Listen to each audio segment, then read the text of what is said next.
Title: The Elevator 7 Footage They Won't Release, True Horror Investigation. Help this channel grow. Like the video, leave a comment, and subscribe for more stories. This helps us a lot. Thank you. The story begins. It begins with a noise complaint and ends with a locked door that opens by itself. The first 10 seconds of the dispatcher tape are enough to hook anyone. A woman whispers, "He moved out last week, but I still hear him brushing his teeth." It's 2:11 a.m., rain needling the windows of a downtown high-rise where hallways gleam like a hospital. The caller's voice trembles. The air in the recording feels cold. We arrive, camera rolling, behind the building's night supervisor, Malik Ortega. The elevator hums, fluorescent, slightly buzzing, as if the lights are chewing the silence. Floor 17. The hallway smells like fresh paint and damp wool. Unit 1709. There's tape across the door latch, the kind maintenance uses to prop a door while hauling boxes. Odd, except the tape is on the inside. Malik taps the peephole, it blinks back blank. We know the official story. Tenant's name is Evan R. 29, data analyst, lived alone. On Monday he dropped his keys at the desk, signed a move-out form, and wheeled 2 suitcases into the elevator. There's a neat photo of him in the system. Clean hoodie, tired eyes, a half-smile people wear when they're done with a place. No complaints, no drama, a refundable deposit pending inspection. On Friday, 3 neighbors file identical reports. Quiet footsteps at 2 a.m., sink water at 2:07, a bathroom fan ticking on at 2:09, and soft music, lo-fi beats, until 2:30. The sounds are normal, domestic, boring. That's what makes them wrong. Evan is gone. The unit is vacant. The building's access system shows no entries. No fob swipes. No deliveries. Nobody. Malik opens 1709 with the master key. The door catches like it's breathing out. Inside, stale air, lemon cleanser, and the light metallic smell of unused pipes. The rooms are empty, fresh spackle, a pale rectangle where a TV once hung, the faint sun-bleached ghost of a sofa's outline on the floor. The thermostat reads 68 degrees Fahrenheit and hold. In the bathroom, a single toothbrush lies across the sink, bristles damp, and next to it, a glass still fogged as if someone just set it down. Our camera catches it. The mirror is clean except for a comma-shaped smear low on the left. A wipe with a tissue brings up toothpaste. Fresh. Malik's face changes. He checks the under-sink valve. The copper is warm. Then the building's hum shifts, an elevator down the hall, a vibration through steel bones. The bathroom fan clicks off by itself. We didn't touch the switch. In the kitchen, the refrigerator hums though it's unplugged. The plug lies on the floor. The sound isn't electrical, it's air moving somewhere it shouldn't. From the ceiling vent comes a breath of coolness and the faintest whisper of rhythm. 2 notes, repeating like the pulse of a distant washing machine. We sweep the rooms. No signs of life, no bed, no food, no clothes. Yet on the counter sits an index card with a handwriting looped and careful. 2:03 water, 2:07 fan, 2:11 song, 2:17 footsteps stop. The card edges are crisp, fibers barely raised, newly cut. Malik radios for building security. While we wait, rain drums the windows, steady and fine, turning the city glow into a soft aquarium. The hallway camera outside 1709 shows only us arriving. We rewind to Tuesday, Wednesday, Thursday at 2 a.m. The same empty corridor, no one passing, no doors opening. Still, the microphone in 1709, installed for leak detection, a liability feature, logs audio events at those exact minutes. Water, fan, and a soft, consistent brushing sound. Security suggests a prank. But pranks don't smear toothpaste or warm pipes.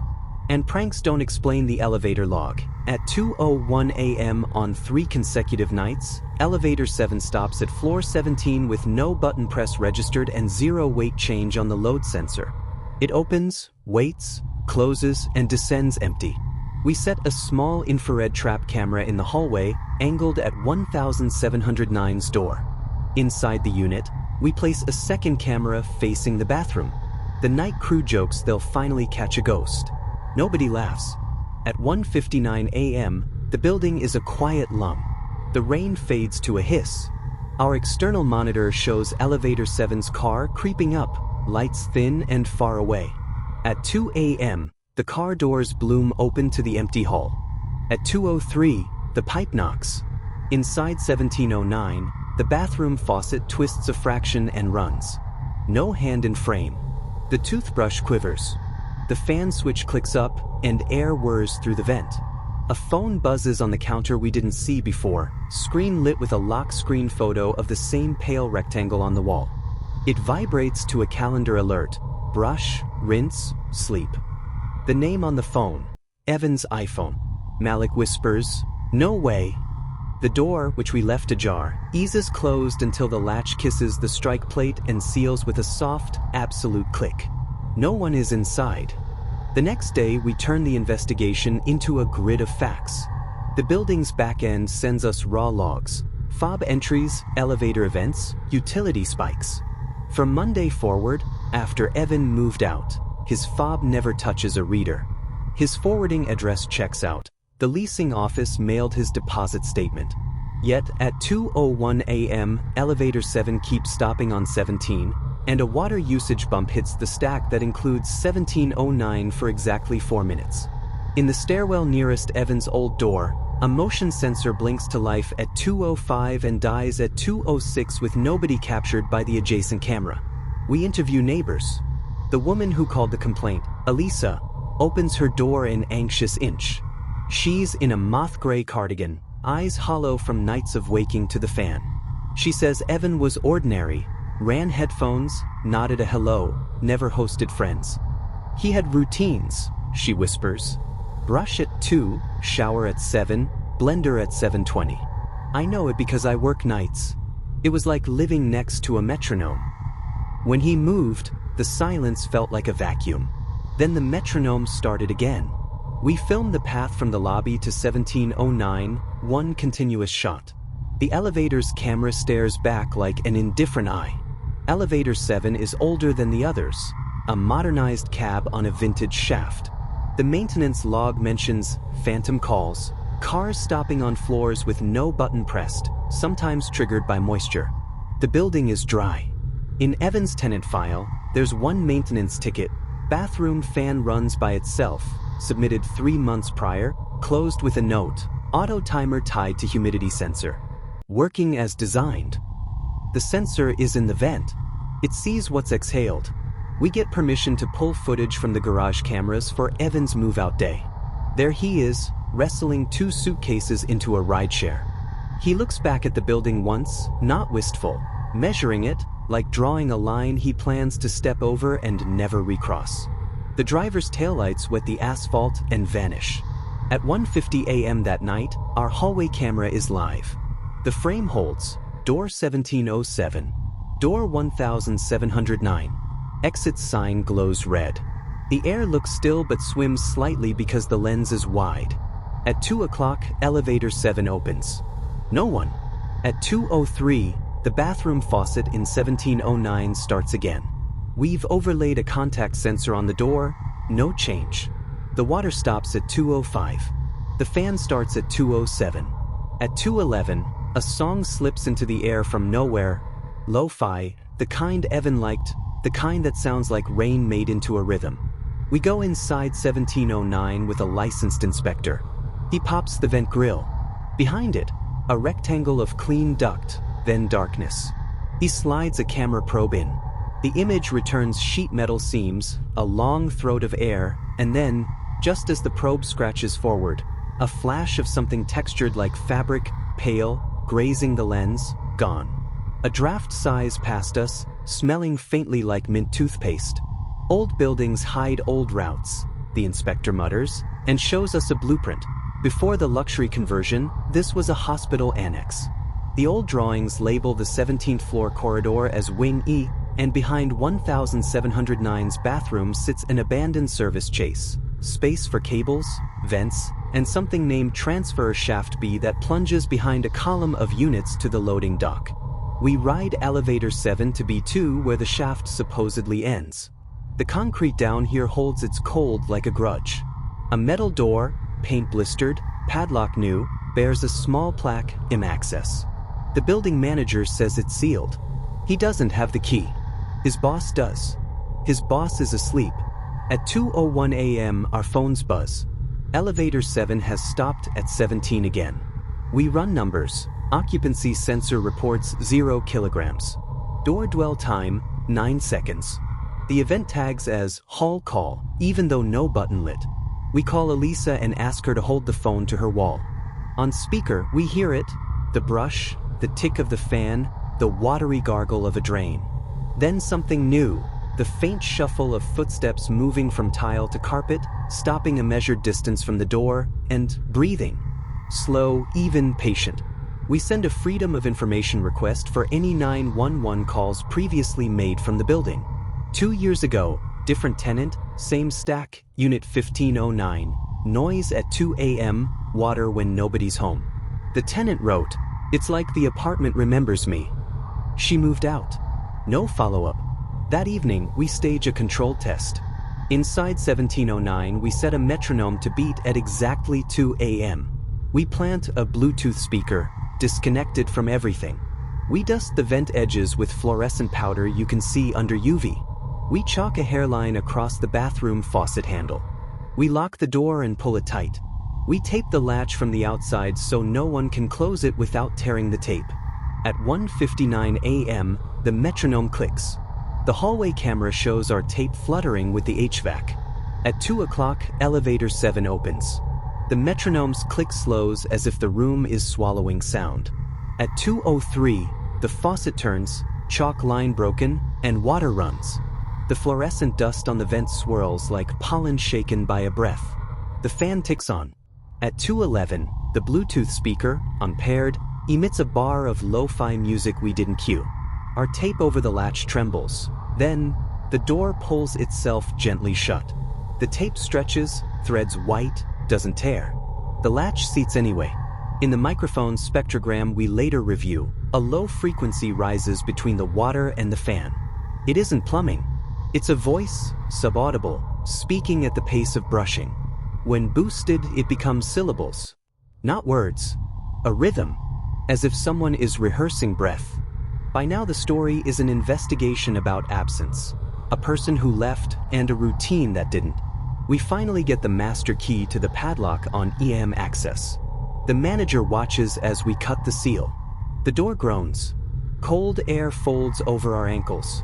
Inside, a switchback of metal stairs, scabbed with rust, descending into a shaft where light turns immediately into dusk. Our footsteps sound damp and too loud.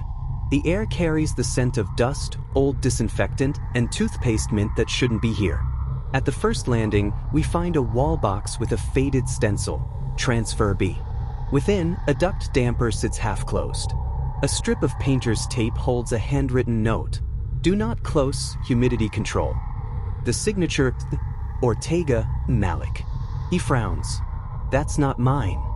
The handwriting nearly matches his, but the loops are just wrong, as if reproduced by someone who practiced it. We descend to a graded platform where the shaft narrows. Scanner readings show pressure changes syncing with the times we logged upstairs.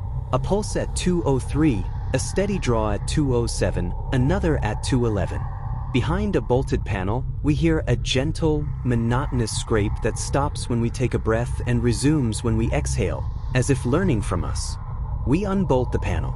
Inside is a dark ribbon of vertical space and, on a little lip of concrete, a collection of things that don't belong. A folded index card, the cap from a tube of toothpaste, a phone case the color of wet sidewalk, and a piece of blue tape frayed at one end. On the index card, 2:03 water, 2:07 fan, 2:11 song. If routine continues, you continue. The looped handwriting resolves. It is Evan's. The phone case fits Evan's iPhone we found upstairs.